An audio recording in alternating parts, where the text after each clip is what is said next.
another episode of Walk with Drew, season 3. We are here. Thank you guys for tuning in. Be sure to like, subscribe, comment, all that good stuff. Like I say every single episode, I say I have a special guest, but this is a really special guest. I think it's going to be a real treat for you guys.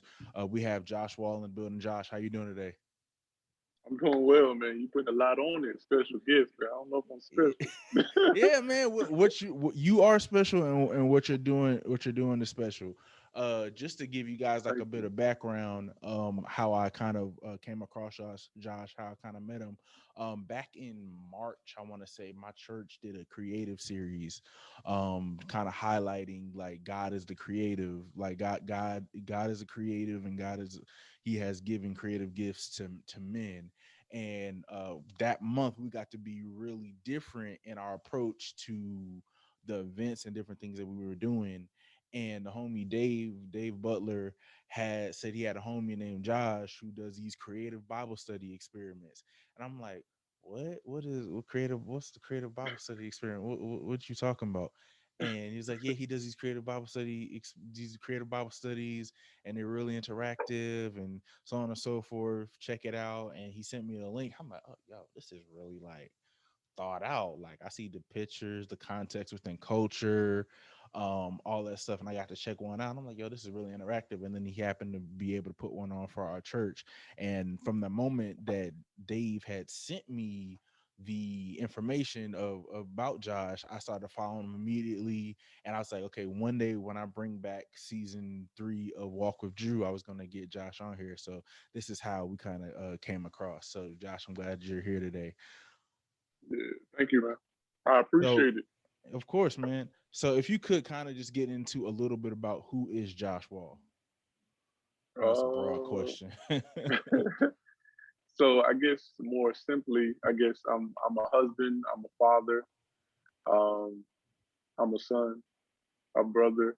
But more, I guess away from that or further than that, I am a creative. Um, I do, footwear design. I love Jesus.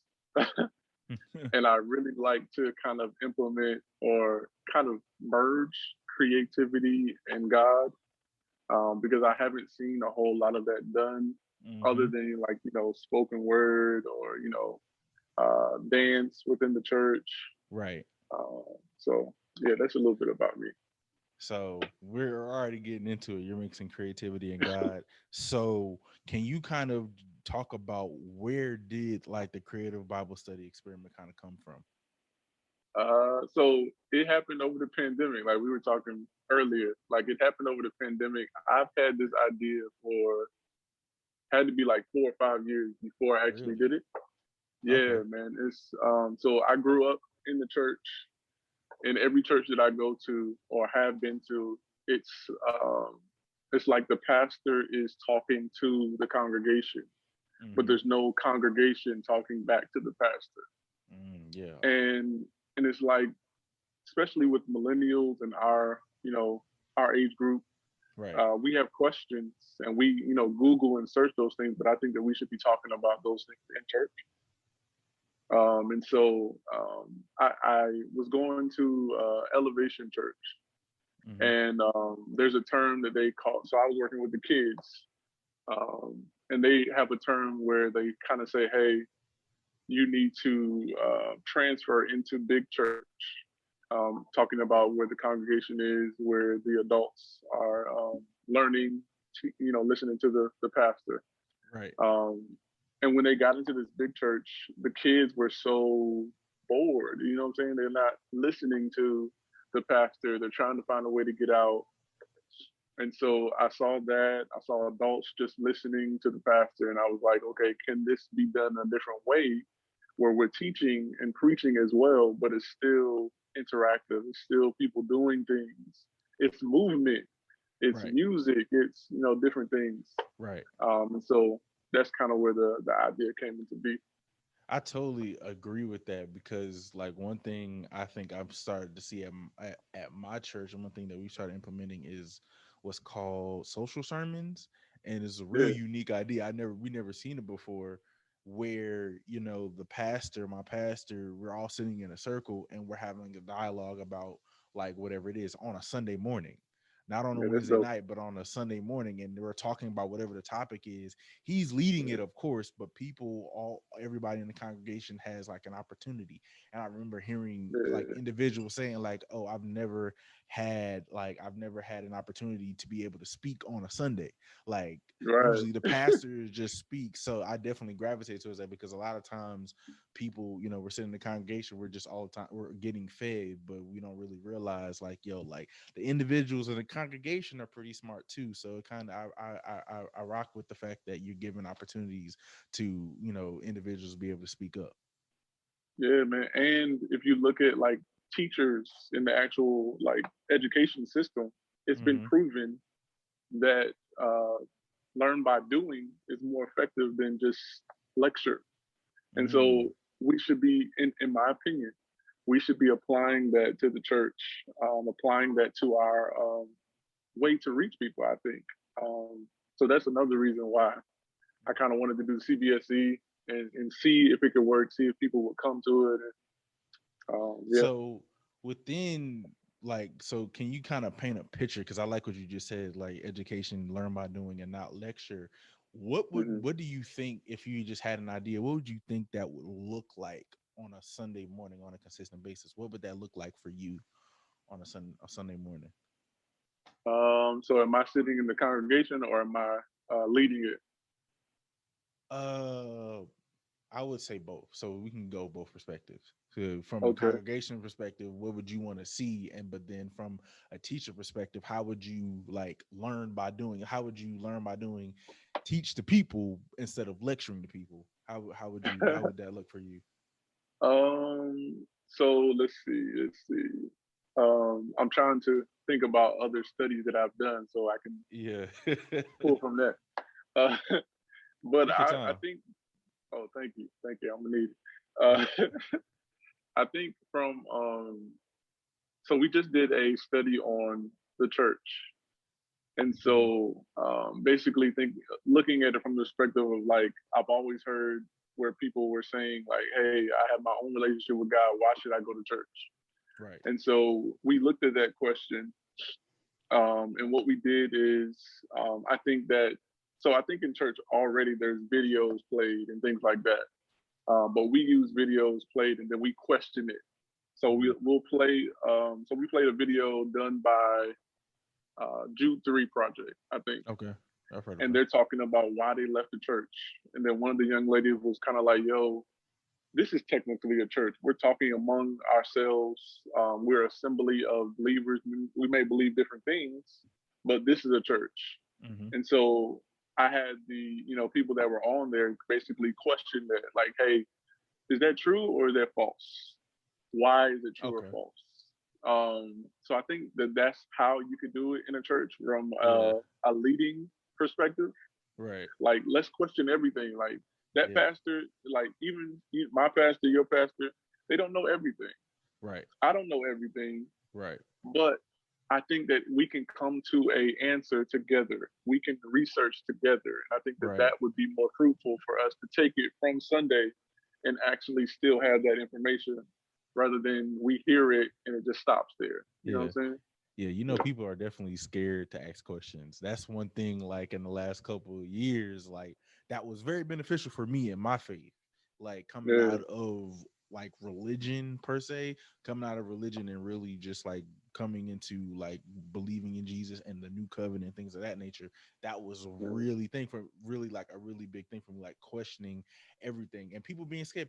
I think people are scared to question things because of what's on the yeah. other side, what you might I've find been out. scared. Yeah, I've been afraid before to question things. Right. Um, so I get that. Yeah, Yeah. totally. So leading into my next, because this kind of leads into my next question for you. Okay. What was your relationship with Jesus, like slash religion, like coming up, and like did that have an effect on? I think you kind of talked about it, but did that have an effect on how you kind of created CBSE?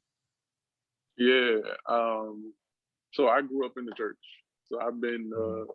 not a PK my whole Not life, but PK. Yeah.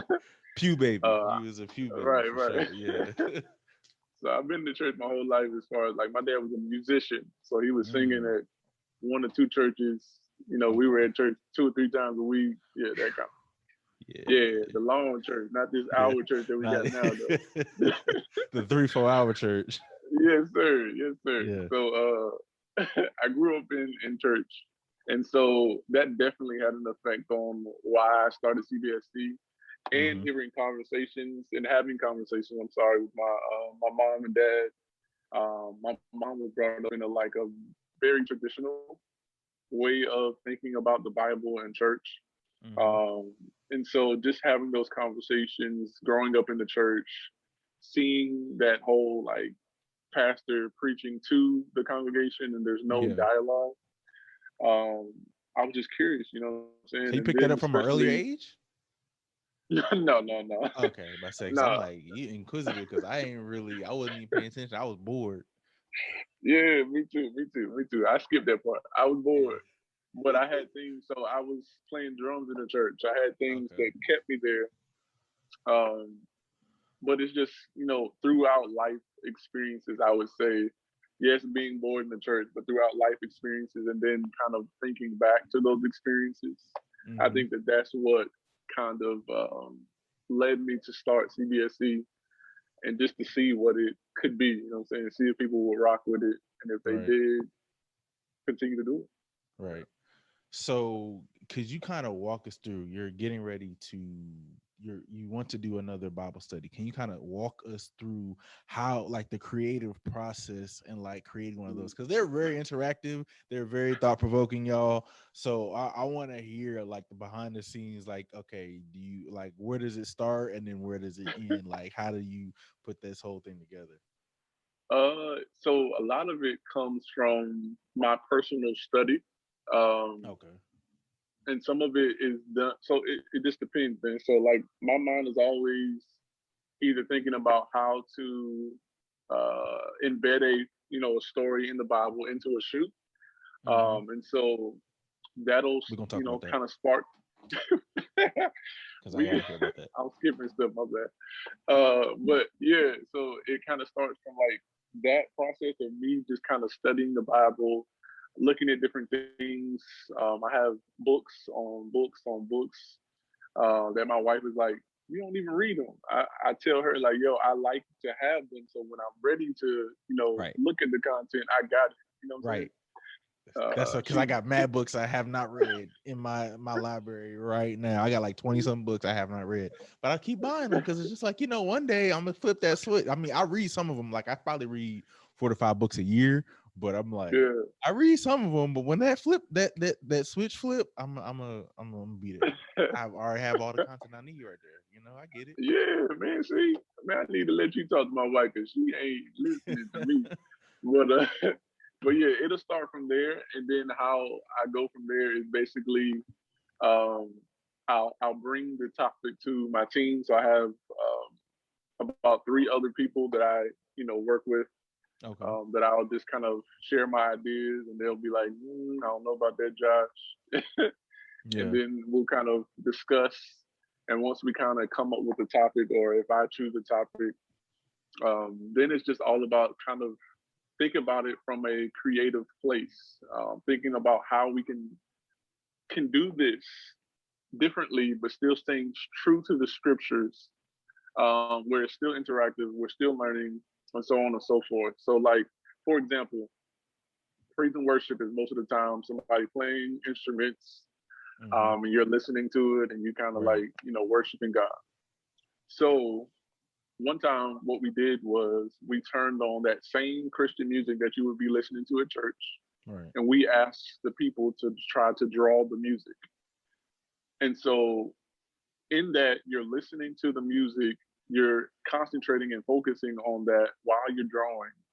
That is also worship. I think that you can still be worshiping God because of your focus Right. on Him while you're doing these things. Right. Um, Other things that we've done is we listened to secular music actually one time. And so what we did was we listened to secular music that had a drawing story or that told their personal story. And what we did was we said, hey, listen to their lyrics, listen to what they're saying. How would you approach them with the gospel? How would you approach them with the Mm, Jesus based off of the cry of their heart? Because they're speaking their heart out through the lyrics, right. and that requires us to listen to it in order to respond to it in love. Yeah. Um, and so that's some of the things that we've done, and those things just come from like thinking of how to creatively approach it. Right. But you're going to hold on to that, I think, better than you would hold on to someone just saying, "Hey, Right. tell me the gospel," or you know what I'm saying, like something Right. more direct. Yeah. Yeah. Um, That's so yeah, crazy. Yeah, that's very introspective. Yeah, we I think at our church we've had somebody paint before, had somebody play the violin before. that's Um, cool. yeah, so That's dope. that was yeah, so like I that was literally within the last 2 years, really my mind kind of being open to that because like I said, I can either or is cool with me. I can sit there and stand there and let somebody sing really well and I'd be over there in the corner bawling in tears, or we can do the introspective approach. But I've in the recent years I've kind of been welcoming to that because it's like it's really dope to just think about that. Like I had a homie named Tacoby Hines. He talked about how I know the sometimes homie. like I know the yeah, you homie. know Tacoby, yeah. So Yeah, and he told me he was like yeah one time like he just like turned on worship music and just started painting and that was his devotion, right?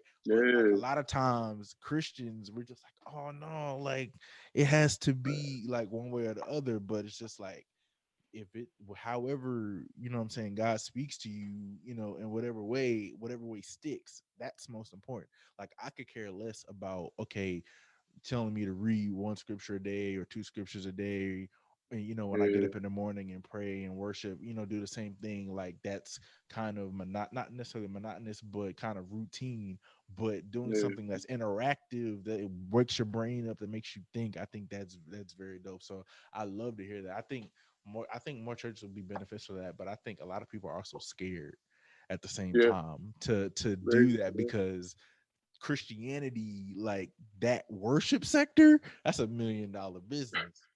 That worship sector, if the worship sector turned from singers and smoke and lights to everybody drawing or painting, like Dave took us through exercise when he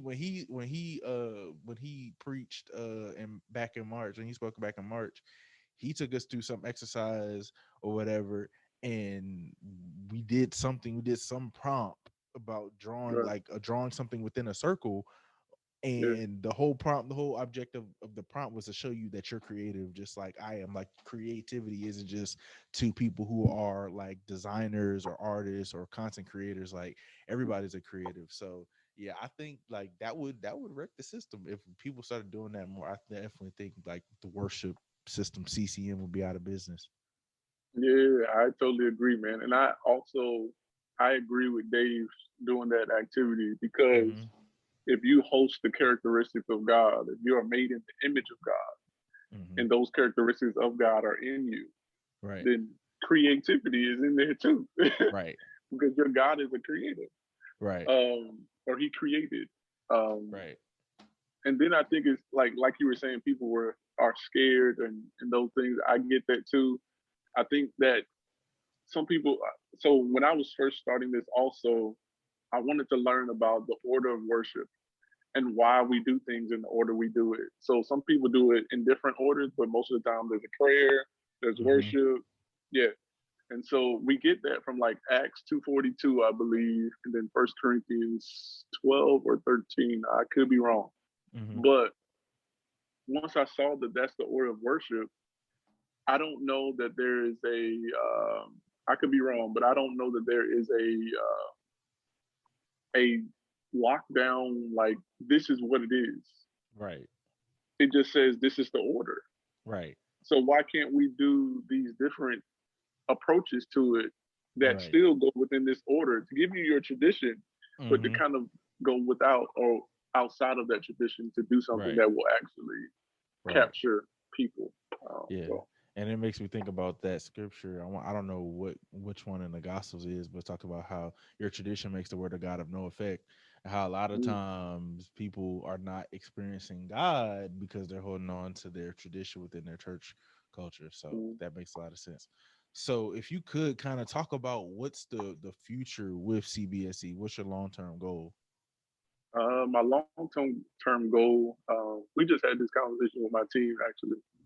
Um, in like 5 years or so, I would like to have a creative space, not just for CBSE, but a creative space where CBSE could be held, of course, Mm-hmm. but the creative space is where creatives can come and work on creative things. And I think that once you create this space where creatives, maybe a subscription base where creatives can come in, have access to all these different 3D modeling, all these different things, VR, and Mm-hmm. they come in this space and they're there, and CBSE is there as well, and it's done in like the main area. Right. And I think that the creativity that people would see would actually lead them to actually want to be involved in it. That's my hope. So it's like a way to kind of give the gospel to people, but it's also a way where creatives have a space where they don't have to go to NC State and Mm-hmm. try to talk them into doing or allowing them on the campus, or all these different things that you have Right. to jump through. But it's a space for creatives to just kind of be creative. Mm-hmm. And then CBSE is held there as well. I also see it happening in schools, in churches, Yes. maybe it being a curriculum, so that Yeah. maybe I have to go, or one of the team members have to go to another state and implement this, so that the creative is in every church, not just the graphics, Mm-hmm. not Yeah. just the Right. videography, but it's creative throughout. You know what I'm saying? Yeah. That's what I want to see. Yeah, I like that. I like you said curriculum because I was going to suggest. I'm like, yeah, I need a interactive type of Bible study. I'm working on Oh, one in my head too. I'm working on one in my head too. I'll talk to you about it off camera because they can't have uh, that money that I got. But I'm working on a interactive sort of Bible study too. But I'd love to see that kind of implemented with different props and stuff like that. That'd be dope too. yeah. Think about like a wilding out for creative, for Christians, a Christian creative. Mm, I gave that out for okay. free. You shouldn't have gave me that. you shouldn't have gave me. You shouldn't have gave me that. I'm gonna have to I bring you just in want on to that. see You had it, to. bro. I don't. I Yeah, I just mean, want to you see should it. have told me because now I'm gonna just bring you in on it. Okay, we'll talk. Oh, we'll talk. I'm gonna get your number out there because I like that. You should have Let- told me that. I shouldn't Let's tell you. You do shouldn't tell me that. Yeah, no, we're gonna do that because I need that. Because you've never seen that. You've it, never seen right? that, and imagine that's going to churches across the world and people are going on tour and it's kind of like a not necessarily like the whole comedy part but just like improv creative type of type of experience. Yeah, we're gonna talk. We're gonna talk. All right, because I can't get they can't get this money. All right, we're gonna talk. We're gonna talk, we're gonna move on. So uh, as I was looking on your page, like you said earlier, you're a footwear designer. I've seen sketches. I've seen different posts like that. Can you talk about where like how long you've been doing it and like where did your love for footwear designing come from? yeah, man. So first, first it came. I guess my where my love for sneaker design came from was, I would say, in like middle school, probably throughout my education. But I was one of those kids that would get every Jordan, every Mm-hmm. Nike, every Air Force One. I would have two pair of Air Force Ones every. Oh, so Yeah, you was fresh. Okay, you was fresh. I bet. just shoes though. I didn't care about clothes. I go get the 3 for 20 or the 4 for 20 at What? Foot Locker. How Yeah, I you didn't care do one about but not clothes. the other? We're gonna talk about that. How you do one? How you do one not the other, man? Come on, man. I didn't care, man. But that's where it kind of started. Like, and I didn't even care about the storytelling and the design. It was just like, okay, this is what's hot, so that's what I want. Mm-hmm. So then eventually, it's crazy. I went to Winston-Salem State for my undergrad, and I was in my final year, getting my degree in marketing, Mm-hmm. and so I have been like doing entrepreneurial things all throughout my life. So marketing was Right. just second nature. Yeah. I used to sell hats in school. I used to Oh, yeah. sell CDs Candy. in I used to school. sell candy too, huh? You was a candy guy. You had the Nah, book not bag. candy. You ain't sell the I candy? sold. I used to sell my old pair of Jordans for like $80, and then I go use that money to buy the new pair. Like I used to do Uh, a whole bunch of different things. And okay. so when I got to Winston State, It was my final year in marketing. I was about to graduate. I was like, I don't know if this is my passion. I don't know if this is what I love. You know what I'm saying? Like, it's cool. Mm-hmm. And so I don't know why I did this, but I Googled the three things I was most passionate about at the time. So the three things was, God, footwear, and I just, for some reason, I Googled critical thinking because I like to critically think about stuff that was maybe, I guess, interesting to me. And so when I Googled that, it came out to be industrial design after me kind of searching through some stuff. And so when I found industrial design, I found that footwear designers are made from, or people that come out of that degree, they become footwear designers. Mm-hmm. One of them have. And so I saw that and I kind of remember my old kind of passion of like, hooping growing up, you want your own signature shoe. Mm-hmm. And so I guess coming from all of that without telling you much, coming from all of that, that's where I guess the footwear passion came into be. And so I just kind of got to NC State. That's where I got my actual I master's wanted to degree go to in. NC State. I wanted to go, and I wanted. It's crazy you said that because I had a homie that went to NC State, and I visited the campus, and I'm like, man, I would love to learn, get a fashion degree from here, but that school is Word. huge. That school is Yeah, huge. Yeah, yeah. I wanted to I didn't go. know I that, wanted. bro. Yeah, you didn't know that? That school I is didn't know it was huge, huge. man. That school is It's huge, especially bro. huge in comparison to like Winston State. It's huge, Right. bro. Like I remember, if I'm being totally real with you, bro, like I would go around campus and I would see, one of us black people. And I'd be like, Mm-hmm. yo, there go another black, yeah. Yeah. Oh yeah. NC State is definitely white. NC State is definitely very, very white. I've partied up there. Yeah. NC State is definitely very. I've tailgated all that stuff. Yeah, it's very white. But it was a nice school. yeah. It's a huge school. But yeah, I heard about their fashion program. So that's crazy that you actually were part of that. Yeah, man. And I don't know how I got in, to be totally honest with you, bro. Like if you you look at my portfolio from like me applying, I Mm-hmm. got in through they call it a track three program. And so basically you come from a background that's not design and they have a program that they're I Mm-hmm. guess confident in their design program where they'll get you there. And so I applied with this like when I look at that portfolio, bro, I'm like, I don't know why. It had to be God. It's no other. But I got in and I met some people. So like it was three other guys, maybe one main guy named Melvin Melcher. Shout out to Melvin. Um, he kind of took me under his wing and just started showing me stuff about footwear because he found another person that was all about footwear like he was. Mm-hmm. And so he told me about Pensole. I applied to Pensole, didn't get in until like my like last year of school, and I got in, and just What's kind of all pencils? these different. Oh, okay. So Pensole is an actual footwear design school. Okay. So they host like master classes with different companies. So the one I was a part of was with New Balance. Okay. Oh, word. So they partner, yeah, they partner with like Adidas, with Nike, and the guy that actually owns the company was a designer for Jordan, Dwayne Edwards. Okay. Yeah, so that's kind of a long story of how my whole Yeah. like footwear That's dope journey though. has Yeah, been going. because I've never met a footwear designer, so that's kind of dope. Who were kind of like some of your like footwear like inspirations like coming up? I know obviously Jordans, you know what I'm saying? If you don't say Jordan, I'm gonna walk off this interview. But You yeah, got to walk off. what? You got. You didn't like Jordans coming up? What? I Okay, go did. ahead. Who? Nah, I did. I did. I'm just Okay, about playing. to say. I wore Jordans, but now I don't wear anything Nike, man. So you're gonna have to be mad at me if that's your thing. But I don't wear anything Nike. Why? Um, Give me a long version. I think I might know why, but why? I don't believe that they would support the people that they support if they didn't have the athletes that they have. I But I agree with that respect take. it because you have to market to who your target group is. But Right. I just don't feel like they would be in the community if the community wasn't who was signed to them. Right. Um, And so that for that reason, for me personally, I don't wear anything Nike.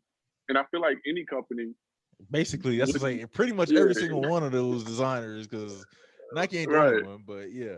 right. But it's just my preference not to wear anything Nike. But some of my like inspirations, I guess, not coming up, but like more so now, because I didn't look Uh-huh. at anything design until I got to design school, bro. Oh Like, wow. Okay. yeah, I never like I sketched maybe for a couple of years, but after that I had stopped because I was concentrating completely on basketball. Okay. Because I played JUCO Oh, with basketball. okay. But I get back to who has inspired me. I would say Kirby with Pierre Moss. I Okay. think I'm saying that right. Yep. Guy Marshall. He's the guy that actually gave me experience while I was in school. He's a past designer for Adidas. He did the Matumbo. Okay. He did the first Kobe for Adidas as well, I believe. I Really? could be Oh wrong. wow. Yeah. And then Dwayne Edwards, of course, the guy who owns Pencil. Um, it's another guy that I like that works in Nike now. I can't remember his name right now, but yeah, You like those are a few Frank people. Cooker? Frank Cooker? You thinking of Frank Cooker? Or if not Frank Cooker, what's And the other Cooker. guy name? Oh, What's also the other guy? Jason Maiden too. I'm sorry, What's the other guy? I What's the forgot other about guy from Jason. Nike? What's the guy? Are you a fan of what's that other guy that did Jordan shoes? I forget his name. The white dude. I forget his name. What's his name? You remember his name? Tinker. I'm Tinker. talking about Yeah. Tinker. Tinker Yeah, Catfield, whatever his name is. Yeah. Hatfield. Yeah, Yeah, yeah. I that's his rock with name. Tinker. Yeah, I rock with Tinker. What do you That's think? not one that inspires me right now. Though. Okay. What do you think about Salehi? Yeah, yeah, yeah. I like Salehi. Um, I don't know why they're not letting him.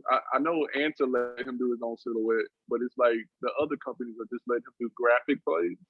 Yeah. The Crocs were dope. I saw how you did the kind of Yeah, those Crocs what are is it? The dope. detail. Yeah, yeah, yeah, Whatever, yeah. whatever. I don't know. And just like my thing is, I want to find out. I'm like, where's this wave? Because you see it with Kanye, you're probably gonna soon see it with Kanye Fear is the one that God. inspires me too. You see it with Fear God, you see it with Kanye. But that whole whatever that shape is that you saw in the Crocs, I'm like, where are people getting it from? They're all drinking from the same well. They're just like, okay, we're gonna start doing some funky stuff with the shoes. Like I don't know. I'm like, yeah, like it's just very creative to me. Yeah, Kanye is another one that inspires me too. I like. So I don't like necessarily like clean stuff. I want you to go out there. I want you to like with Kanye playing with proportions. I rock with Hmm. that. Yeah. Um, Adidas plays with proportions really, really well. You know what I mean by proportions? Like No, I think shapes. You talking about like shapes the or shape, yeah? yeah. So, Okay. so the silhouette that the shoe hosts, um, basically done by the last shape Yeah. is what I rock with. I like Adidas because they take chances. I like Anthem because they take chances. I like people that take design chances, basically. Yeah. Okay. Cool. Okay. So I want you to get into your footwear design, your company that you're coming out with, your shoe that you're coming out with. I want you to geek out, talk about everything from the name and the thing behind the name, and just geek out about the shoe and everything. All right. All right. So the name of the company is Manument Symbols. Manument Symbols. Some people have issues saying that. They say monument. Yeah, It's that's what I'm saying. Manument. Man, you man. I was definitely probably gonna say that like that. So, Ah, it's cool, bro. It's cool. But it's actually so it means to be set free. mm, Um, but the long definition is to be set free from slavery. okay. And so when I heard that, I was afraid because it's like people are, not just people, everybody. I would say that is black is kind of slavery and those things. I was afraid to use the Mm-hmm. name, but when I looked at scriptures, that's what God did for us. So to manumit someone is the owner sets the slave free. Yeah.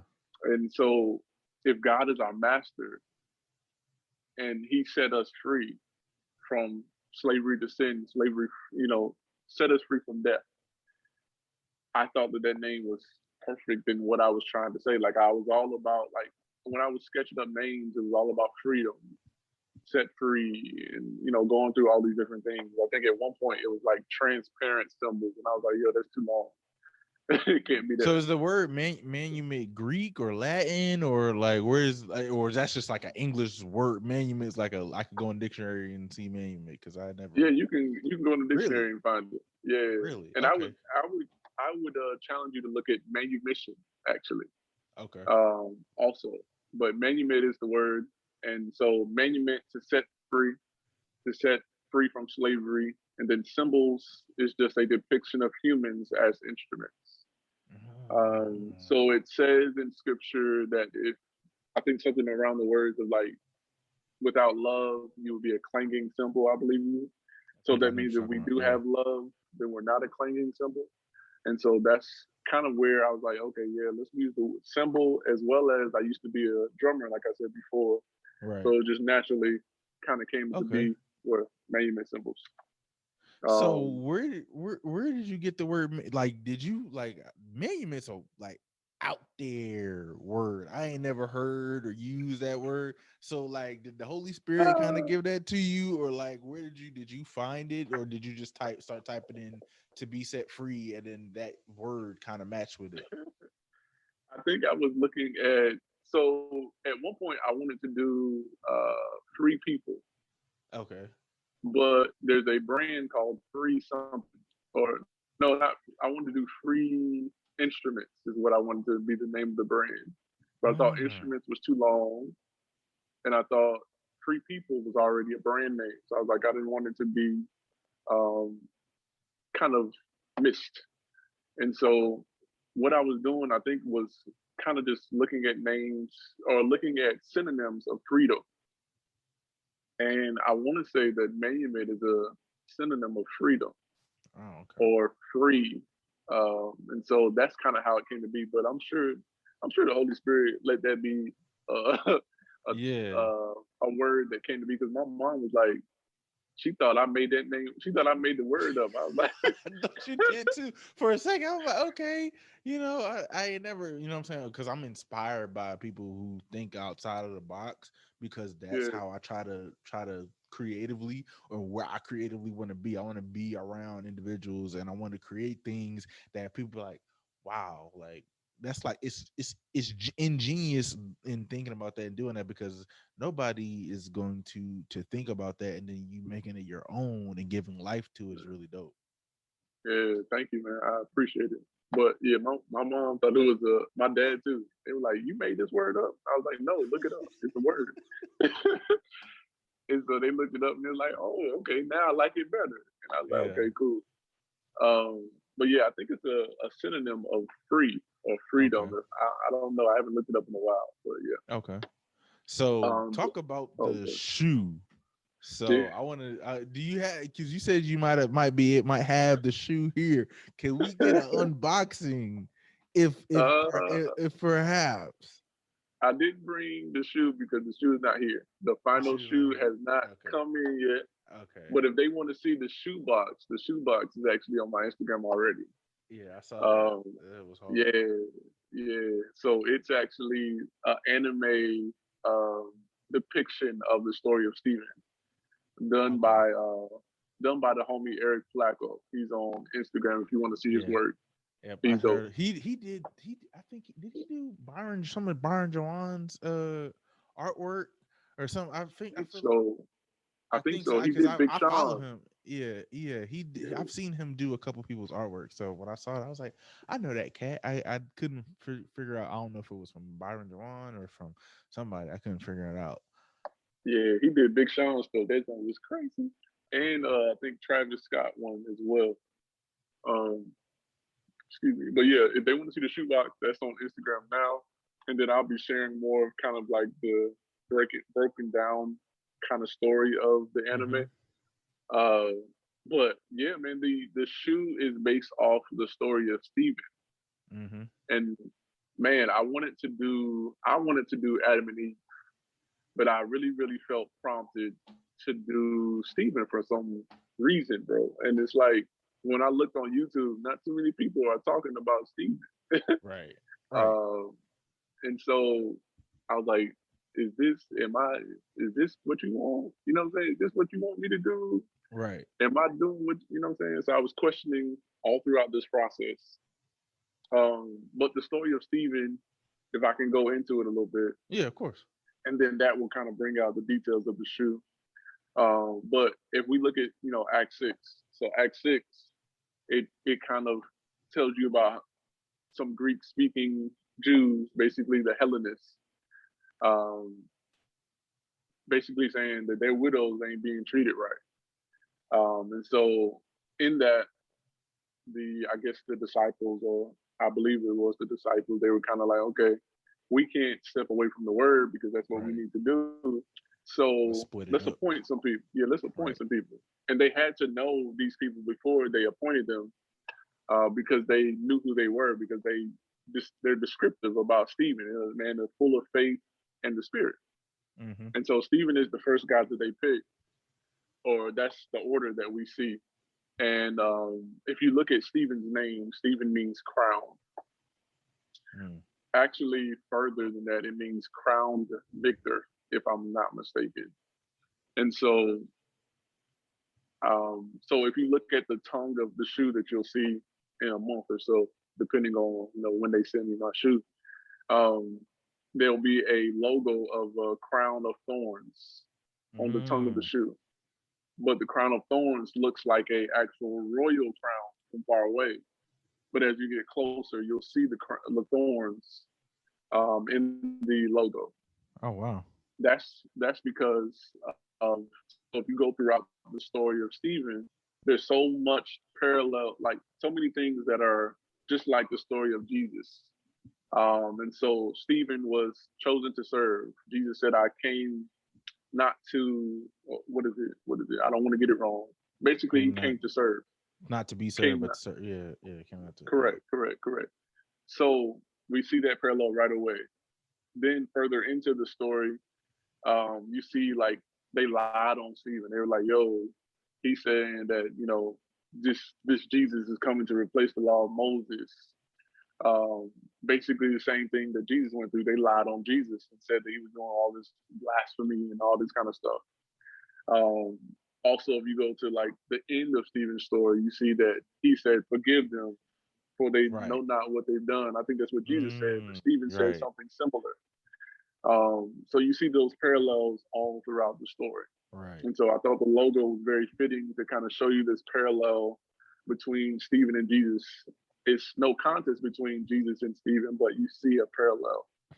Mm. Um, and so if so going back, I'm sorry, I'm geeking about this because I think Please, that's what I want you. I want you to. That's what I'm like because like it like my next question was going to just be about like okay, how do you translate a Bible story? Because I've never seen it before. You're the first of its kind. Maybe if you know somebody else that you might have found, but you're the first person I know of its kind to be able to translate a Bible story into a silhouette of a shoe and with the colors, the yeah. graphics, design, everything. You're the first person of its kind to be able to do that. So I really want to highlight that because so I want you to geek out. Continue. All right, cool, cool, cool. So now I want to start out with like the process of how I start to get to that.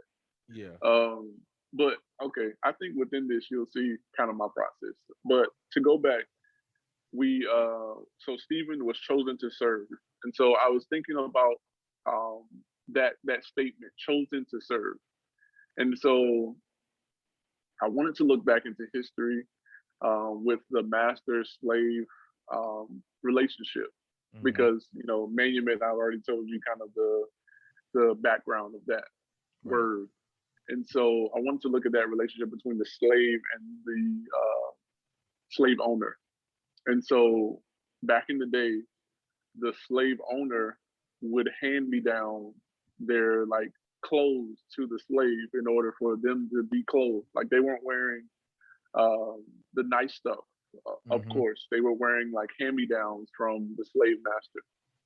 And so I was thinking about like God is our master, and if we and us as being, I think Paul says that he's a slave to Christ. Right. Um, I think us. I don't know if you want to use that term or not. I'm cool with it, but if we are serving Christ, I'll use that term. If we are serving Christ and we are sold out for Him and He's our master, Right. then I think in that master slave relationship, He now calls us friends, of course, but that slave Right. relationship, He would not give us hand me downs. He would give us His best. Robes of righteousness. Right. Exactly. And so if they were giving us our best, if this slave owner was giving, the slave his best, then they were wearing like silk. They were wearing all these different kind of high luxury materials. Mm-hmm. And so I used silk. Oh, I'm sorry. I used satin Wow. in the basically the surrounding materials around the throat of the shoe Okay. because On the because of inside, on the internal, or are you talking about the external? the external. So the Okay. collar and the tongue will be satin Okay. Wow. because the area where the tongue is underneath, that little cutout area, Yeah. that is called the throat of the shoe. And so looking at the tie pieces of the slave owner, they were wearing silk ties. Satin is made of silk. So Right. silk is a part of the compound that makes satin, basically. Right. And so I might have said that wrong, but basically silk is in satin. And so satin is in that position for that particular reason to kind of draw you into chosen to serve. That's what the thought was behind putting Right. satin there. Okay. And so to move on, there will be lacing towards the back of the shoe. And so in the story, basically Stephen is kind of like telling them that you've been rejecting God appointed leaders your whole entire lineage. And in that, you've been rejecting God.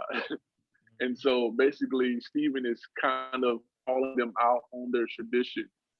And so usually shoes are laced in the front. That's tradition. So in Mm-hmm. order to break tradition, I had the lacing go into the back because it Wow. seems as though That's Stephen, dope. it seems as though Stephen would not want to grow with tradition. He would want to tell Right. you about yourselves and call you out on the BS. And so that's why the lacing is backwards. There's also 8 lace loops where the lacing goes backwards to it. And so if you look at the speech of Stephen, he mentions I think 8 biblical heroes. I think it's like Abraham, Isaac, Jacob, Joshua, Moses, um, and a few more. Abraham, I want to say it's 8 of them. And so there's 8 lace loops where the Mm-hmm. lacing that goes backwards goes through. Okay. And so That's so the dope. entire upper is made of lamb suede because that's who I'm trying to point you to, and that's also who Stephen was trying to point you to. He was trying to show you this is Lamb Jesus, bro. slain. This Right. is this is the guy. And so the entire upper is made of lamb suede except for that part that has the satin above it. There's piping, so there's lamb leather piping, a lamb leather heel tab, and then the entire interior is also lamb leather. That sounds like an And then, expensive shoe. I'm yeah, excited. That sounds like an yeah, expensive shoe. Y'all about to pay $200. I'm about to pay $200 with y'all because that's an expensive shoe. I know and them then the Nikes is insole. $25. You know, Nikes is made $25, probably $5, $10. They all made in the same shop. I better support. Yeah, Go true, ahead. true. And then, and so the insole of the shoe will actually be the shoebox. It'll be a section of the anime on the actual insole. So where you step your foot in, the Wow. insole will be anime as well. And so that is the thought behind. That's Just kind of dope. showing you my process. Yeah, That's dope. That's yeah. that's that's really the two things that stood out. Okay, the two things that stood out was the lamb suede, and then the backwards laces. That's because talking about, because I have a show titled Rejecting Religion, and kind of turning, Oh, like, it was an upside down R and it's the logo is upside down R and an upright R. So for yeah, you to say, okay, tradition laces the shoes up in the front, we're gonna lace the shoes up in the back. that's on some, not, and not to compare you with other individuals, but Of that's on course. some Pierre Moss, some Salehi Mayberry, Himberg, yeah, Mayberry Himberg. That's on some Salehi type stuff, just in terms of the thinking, because people don't really think about, like, okay, okay, I'm gonna flip it around. So that's Mm. really dope that you thought about that. Can you kind of go into, for those individuals who want to create a shoe, what was the process of, like, you had all these things, these ideas, these materials together. How did you find a company to be able to, this is the kind of entrepreneurship portion. How did you kind of find, like, the company to be able to make it? Like, what was that whole process? That's funny too, bro. Because so I only got a few made. So usually when you get a factory, when I say a few, it's more than a few, but a few. Right, And so when you go to a factory, usually that factory wants you to make at least 1,000. right. And so what's funny about it is I told the factory, I was like, yo, for some reason we got on the conversation of like, yeah, I did some pencil classes, like I told you about the pencil thing. I had done some pencil classes, so I said, hey, yeah, I've done some pencil classes, um, but this is not for pencil. Somehow I guess they saw something with pencil. I don't remember, but I Mm-hmm. told them specifically. I said, hey, this is not for pencil. This is for me. And so they took on the project for the amount of pairs that I said I wanted because I don't have that budget to do 1,000 pairs of shoes. Right. And so they took on the project thinking it was for pencil. So shouts out to Pencil for the name, but Yeah. I told them specifically that it wasn't for Pencil. And so they did the project that they would have never done if it wasn't for something like Pencil. Yeah. So that had to be God as well. I give God the glory for that. But the process of going about like this shoe, um, as you can tell, well, maybe you can't tell, but it's a lot of thinking, bro. Like to It's a take lot. to take the to take those scriptures, man, and then try to find relevance to like life, like, and then try to find a way to implement it into a shoe where it makes sense. For me, it was tough, specifically because this story doesn't have a whole lot of design details to go off That's the of. thing. That's like this the story of Steven is so quick. He gets on, he gets put on, and he gets on, gets put on, and then he gets martyred. And then Philip gets on the next chapter, chapter 8, I believe. He gets put Yeah, on and he gets sent out. Like, but is the right. story of Steven was really quick. He gets put on, he gets 2 chapters worth. So it's like it's not really, so when I saw that on Instagram, I'm like, okay, that story, I'm interested to see how that plays out in a shoe, because to think about the materials that you want to use, because there's a wide variety of materials out in the world. So think about the materials that Yeah, you want to use, be able to convey that same those two chapters in a shoe is very thought provoking. So I know that was kind of crazy for you. yeah, man. I was wrestling with being overly literal, like doing like a tumbled texture on the leather so you would see the stony. But I don't think that Okay. Steven, if I'm making a signature shoe, excuse me, for Steven, I don't think that he would want to point to his death, but he would want to point to Christ. Right. And so in that, that's why I didn't put any detail about the stoning. Um, and Okay. martyr actually means witness to the Right. end. Mm-hmm. So it doesn't. Everybody sees this word like martyr, and they think, "Oh, well, you died for what you believe in." Yeah, he died for what he believed in, but the word martyr is actually means witness. So he witnessed to the end, and that's what we're all called to do. It may not be Right. death that we're Right. going to encounter, but that's what we're all called to do. Right. But I'm getting off topic. You said you said the process. So it starts off with like reading the Bible, of course, and then I go through every little scripture and I try to find design details. So like chosen to serve, that stuck Mm-hmm. out to me, so I underlined it. Um, and then I go through the other parts of it, like okay, hey, I know that want this shape. I also wanted the shoe to be familiar, but I wanted the details to be different. Okay. Because if we look at the story of Stephen, it's very familiar to the story of Jesus' death before Jesus died. Right. Um, but it's not exactly the same. And so I wanted the silhouette to be familiar, but I did not want the details to be the same. So it's familiar to like maybe a Vans or a lower top, let's say there's some other brands that have the same kind of style as far as low, but it's a low top. Mm-hmm. Okay. So I wanted the shape to be familiar, but I wanted the details to stand out. But just kind of going through the scriptures and picking out little things that I figured I could find design inspiration for. Okay. So like lines, like where can I find these lines? Where can I find these like, yes, it's talking about Jesus in here and it's talking about God appointed leaders and you've been rejecting God appointed leaders Mm-hmm. and you've been rejecting God itself. So how can I bring that into play with materials or with color?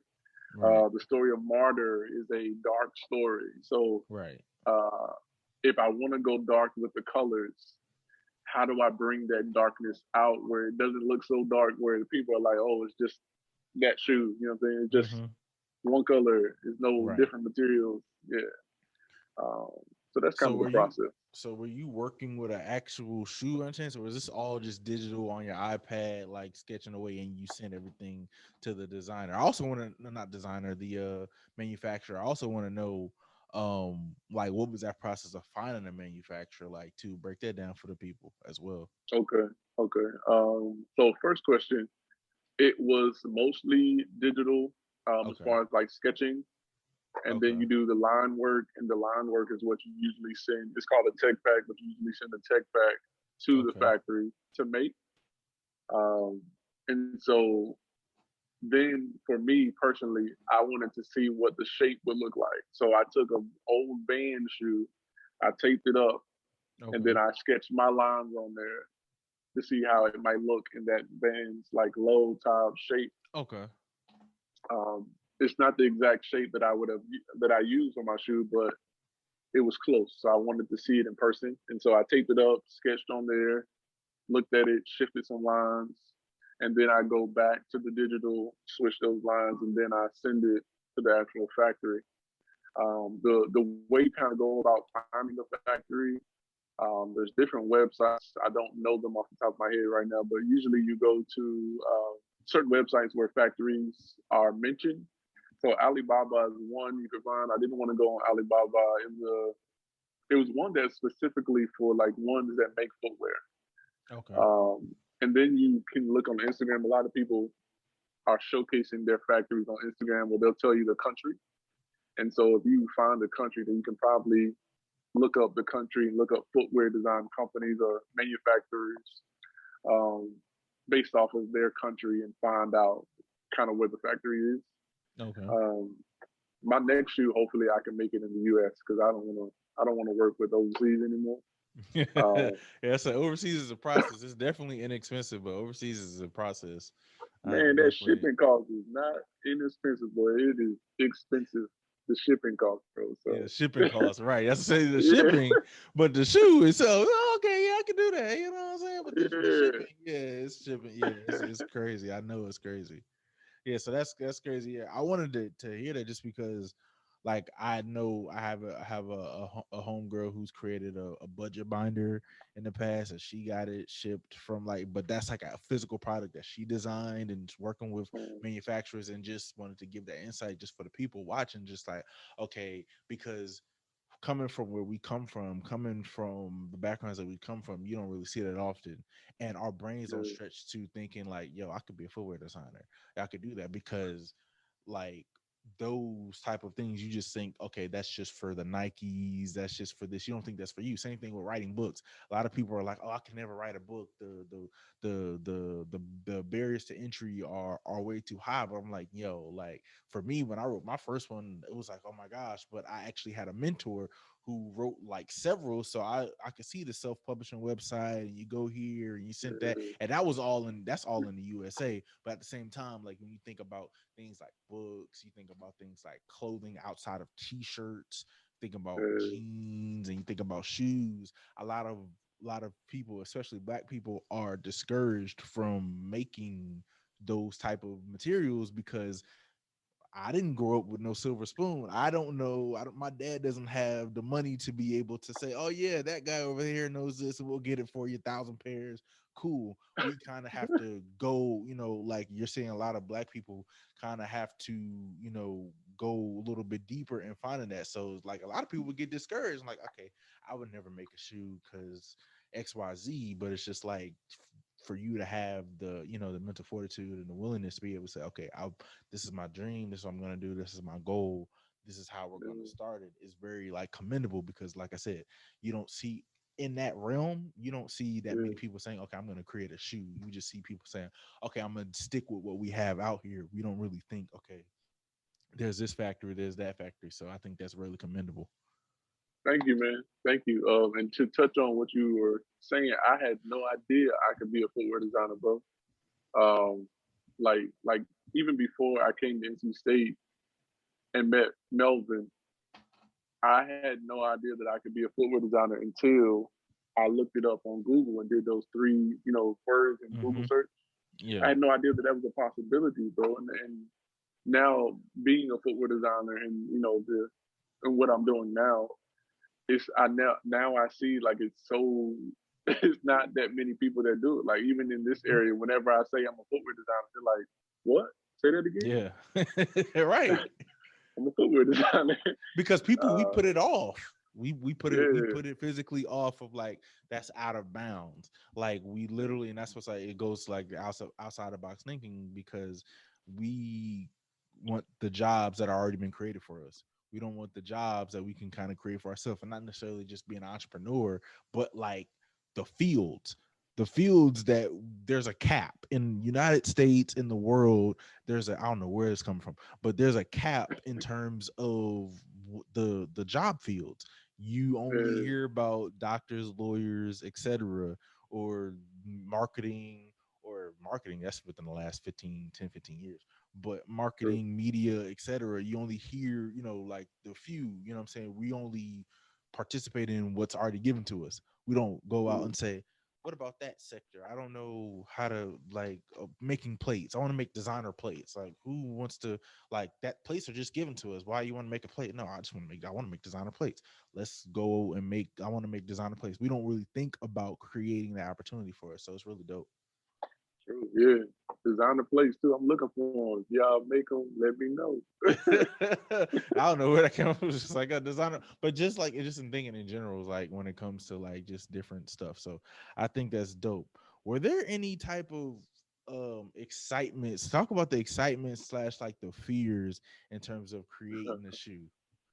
It was way more fears than excitement. Really, really. Yeah, for me personally, um, because I'm doing it in a pandemic. Usually, there is a developer that would actually go to the factory and make Right. sure that That's what I'm everything is saying. done Yeah. right. Right.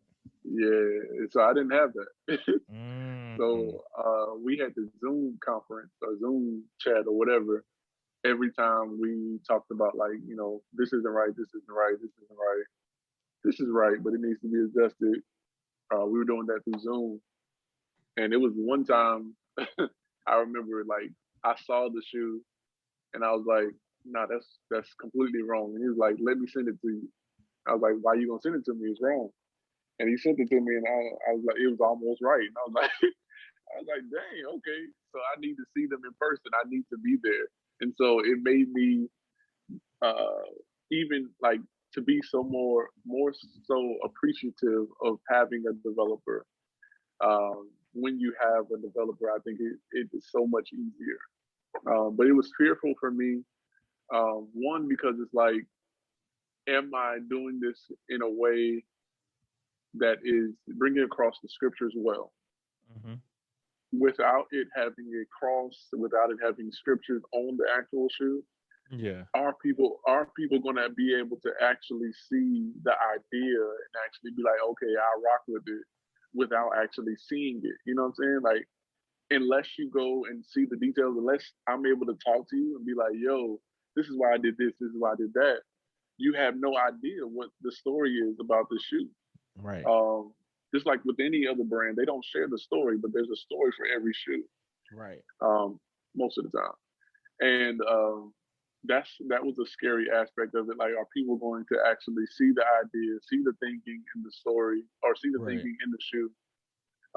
So that was scary. I'm gonna get to the excitement soon, but it was also a thing of like, are people going to actually rock with my perspective? So when I was at NC State, I concentrated my thesis on theology and footwear, and I wanted Hmm. to merge the two. And I Right. just remember seeing the fear in one of my professors' faces. Like, every time I would come to talk to her, it just seemed like I could be wrong, but it seemed like she was afraid of the topic.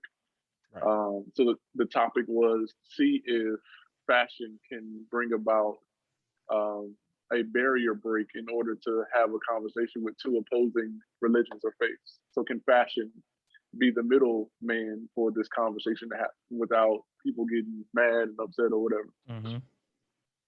So I say that to say it was a fear factor for me, um, to to think about, like, yo, are people going to even want to see this? You know what I'm saying? Like, you do the initial research and you kind of talk to the people that you can actually get to converse with you and to see, if they rock with it. But are people going to rock with it in order for you to kind of sell these shoes? Right. Because if you don't sell these shoes, you're sitting on however many pairs that you Right. have, which is why the pre-order will come first.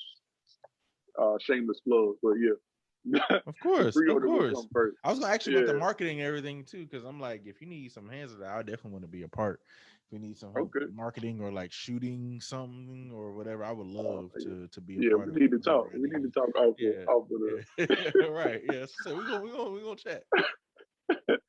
But yeah, that's the fear part. I'm probably missing some stuff, but the excitement part was holding the shoe and like seeing it in the actual materials and knowing that you didn't, like, even though the shoe is going to come with a little price point, it's like it's not going to be what is it, big ballers price point, but it's going to be much cheaper than that.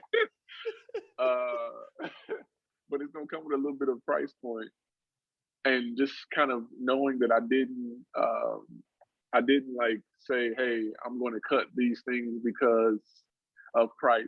But Right. no, I said, hey, I'm going to do this exactly how I envisioned it. And when Right. I saw the shoe and held it, I was like, this is crazy that I've made a shoe. I thought about this idea 8 or so years ago, and And it I'm doing came it. out. You know, Right. yeah, Yeah. I'm doing it. And then, I've already, so I also have done some like pre-orders privately, and people have actually sent the money for them. So I was like, okay, I sold one or two, so I'm good. You know what I'm saying? I Right. did something. Yeah, that's all that matters is one. If you can get people to buy one, that's all that matters. You did it. Like, Yeah, yeah, man. And then they actually, so people that don't even rock with God like that, bro. I told them, kind of like, I had this setup where I just had a Zoom call, and I wanted to bring these. So my brothers from Clinton, shout out to Clinton College, but my brothers from Clinton that I played JUCO basketball with, I okay. brought them in and I just showed them kind of, you know, the story and how I kind of came about. And they thought it was cool to see how I embedded the story into the shoe. And I don't know if they rock with God or not, other than a few of them, but for them to say, hey, that's cool how you kind of embedded the story into the shoe, I was like, okay, that's cool because that's my intent. I don't want this to be specifically for Christians. I want you to be able Right. to wear it out somewhere and people see the shoe and they're like, okay, that shoe says martyr. I know martyr means die for what you believe in. So I'm curious enough to ask a question. Then you, as the wearer, get the opportunity to be like, yo, let me tell you about this. Boom, Hmm. you just told them, the story, which can lead to a gospel conversation. Right. Um, oh, and another detail of the shoe I forgot to mention is it also says that Stephen's face shine brightly. So the logo on the actual shoe, in the middle, there's a like whitish, grayish stitch. That is Oh, okay. 3M, so it's reflective. I was gonna Yeah, ask you, was the logo reflective too? Since you saying it was coming from afar and then coming in with the crown and the thorns, I was gonna ask you, was that reflective too? Because that'd be hard, like kind of yeah. like So a that's three that's D. not Yeah. reflective, but it's a white outline around it because 3M is expensive. So I got it, I got it in one place, and I was like, Okay. I can't. Yeah, but it is in one place. But yeah, just the excitement of people seeing the story and people like even if I don't reach anybody but one, bro, like I'm okay with that. Right. Because my intent is for you to see the story in just a different way. Like if you Mm-hmm. rock with anime, I got you with the box. If you rock with footwear, I got you with the shoe. Right. Uh, if you rock with if you rock with like literal and you want to see where the actual story is coming from, the shoe paper in the box says Acts 6 and 7, Stephen the Martyr. So I got you whether you like this or that. So yeah, That's I'm dope. That's yeah. that's that's that's that's really dope, bro. Thank you, What's man. in terms of the creative process? We talked about from imagination to reality. What's your Yeah, favorite part of like the creative process for you? yeah. My favorite part is the part where I figure out how to, for me personally, in my particular Mm-hmm. um, process, is trying to figure out how this Bible can relate to the shoe. So right now, I don't know if this will be the next shoe if I get to do another shoe, but right now I've been studying John the Baptist, Okay. and so I've been studying him and found that he's a desert dweller. And then I found that there's actually something called a Beoudins. I don't know how to pronounce that right now, I don't but basically know. that is that is the word to describe people that are desert dwellers now. And so um, I just been looking at that story, or like not the story, but just John the Baptist. Looking at why they call him the Baptist. Looking at why he may have worn camel hair. Many people depict him with a camel hair shirt, but it would actually be a outer layer, so it'd be like a coat. Mm-hmm. Um, and just those details get me excited. I'm like, yo, I can do this, I can do that. I don't know what the shape will look like, but that would be Mm-hmm. dope. I've read a interpretation of like the locust that he supposedly ate. Some interpretation said that the locust is actually in reference to a manna cake. I don't know Mm, if that's okay. correct, but still looking at the locust and looking at the animal, looking at the wings, looking at, you know what I'm saying? All that gets me excited in order for me Right. to get to the sketching part. Yeah. Um, so that's my favorite part. Okay, cool. Yeah, because I like to ask creatives that because I'm like my favorite process is when it's done. So that's my favorite part. That's Like when I real. get it because I just really like I like when I get the idea, but like it's the I'm very impatient. I've been working on my patience for the last 6 years, but I'm very Yeah. impatient. My So daughter is it's helping me with my patience. So yeah. man. So like when I get it, I'm like, okay, man, cool. Like I wish I could just spit it out like how I see Yeah. it. But then you gotta go from there to like creating it and the long nights and then the processes and then the doubts and then man, I hope people buy this and then trying to hold it in and not promote it just yet because you don't want to spill the beans too early and say, oh, it's gonna drop Right. this day and then it ain't really dropping that day. So my favorite process is just favorite part of the process is just like when it's done, when I created my card game, that it took me Yeah. 4 months to create my card game. The favorite process when I held it in my hand. That was my favorite part. I'm like, yo, like I actually was able to think of this in my head, see how it Yeah. looks in my head, and then actually get it on my hand. And it looks on the first try, looks like Yeah. what I wanted to design it as. So that's Yeah. And like my it looks favorite. dope. It looks Yeah. dope the car guy. When I if I ever get up there, man, I wanna hang with all y'all. Like get up Yeah, with you man. and Dave and Jacoby and maybe we can play Yeah. the game. Yeah, we need to do that, man. We're gonna meet separately because we got to get this that wild now for Christmas. So, All yeah, right, all right. we gonna do that because you should have told me that because now I'm in the back of my head thinking about that. I'm also thinking about that when you said you want to do one about the Garden of Eden and thinking about that marketing rollout. I was thinking about that just now too because I'm like that should probably be Well, fire. I That had to show you. I had to show you that one. That's gonna yeah, take that a developer and a technical guy because I don't know how to. lacing system is gonna work, but I have to show you that shit. Yeah, because that marketing, I just I see a garden and flowers. Yeah, and like I'm about to nerd out It on the might look marketing like your side. Yeah, background. Your background yeah, might work. yes, I'm saying, but and it's sitting the shoe sitting on it, and then Yeah, yeah, yeah. like a light from heaven. But yeah, Ooh, I'm what if the background had like different pairs of shoes embedded into the background, and then people mm. were like trying to pick it from the. Hey, All right, save that's it. another Say thing. yeah, patent that. Yeah, save that. Yeah, cause yeah, but hope Ah, yeah, patent that. Y'all can't steal that because he gonna patent that. Please patent that. All right, bet yeah, cause that was hard.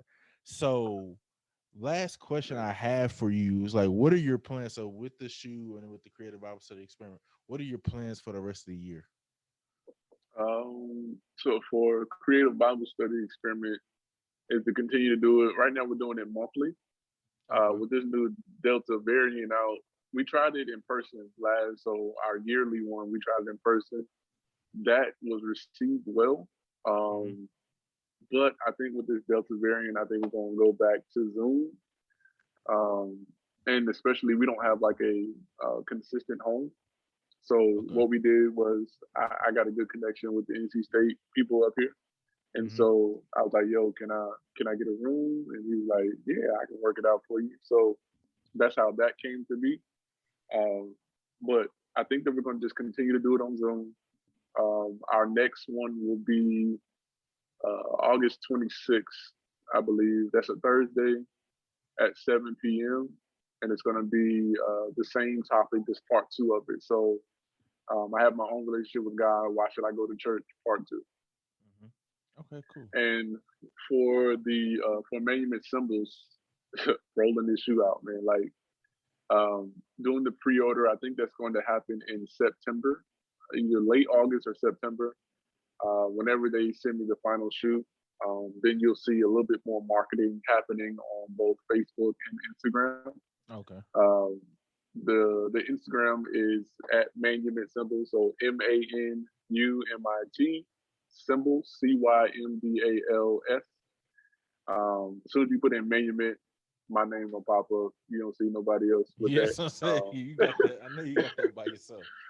Yeah, if you Google it, you're gonna see my name and nameandsymbols.com. So that's the Okay. actual website. Um, but yeah, I think we're gonna roll it out.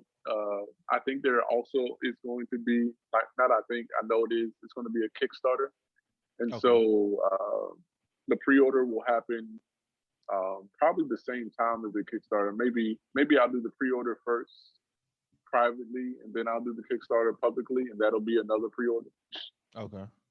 The shoes for the first 100 or so people because it'll be limited at first, Mm-hmm. and so for the first 100 or so people, um, it will be those people will receive their shoes first, and then anything after those 100 pair, if I just so happen to sell more than that, Mm-hmm. those will get their shoes later on. Um, but yeah, man, that's kind of where we're at. If we get people to rock with us and we are funded, so through Kickstarter we're funded, um, then we'll go about doing another project next year.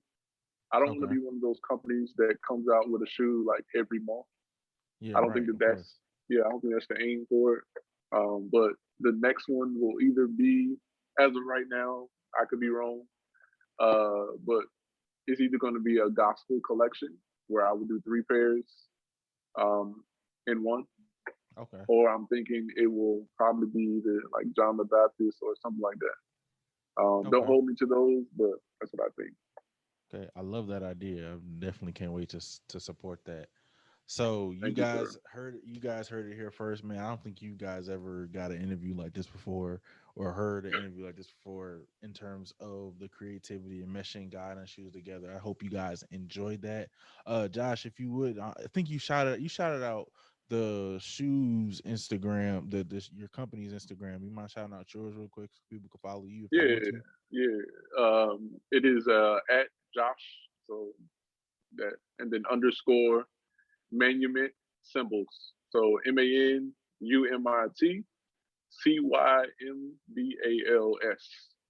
Perfect. That is my personal. Perfect. So I hope you guys enjoyed this interview. Hope you guys got a lot of information. We gave out a lot of gems, a lot of information about just creating your own Don't shoe. steal my ideas because Yeah. I'm Oh, coming for nah. my check. Yeah. Of course. Nah. It's all patented. It's all I'm copyrighted. playing. Y'all ain't stealing nothing. This is his. But yeah, Josh, I appreciate you coming on here and just talking with me, You dialogue with have me, man. I me. can't wait to see like the rollout one, but then two, how you consistently like develop that, because that's going to be an idea that you'll probably be able to, and eventually maybe see pastors rocking on stage as they're preaching, and they're wearing that because you've Preachers never and seen it. sneakers. Preachers Preachers and and sneakers. sneakers, like literally, you because you've never seen it, and then it's going to be a pretty pricey price point too. So you know what I'm saying, if it's right in line. So I definitely Yeah. can't wait to support that, man. So I'm happy for you. I'm proud of you. Thank you for joining. If you guys enjoy this interview, please share it, get it out to all your friends. Be sure to like, subscribe, and comment to this channel, Walk with Drew. And I can't wait to see you guys on the next one. This is Josh Wall with Drew Muzon. See you guys later. Peace.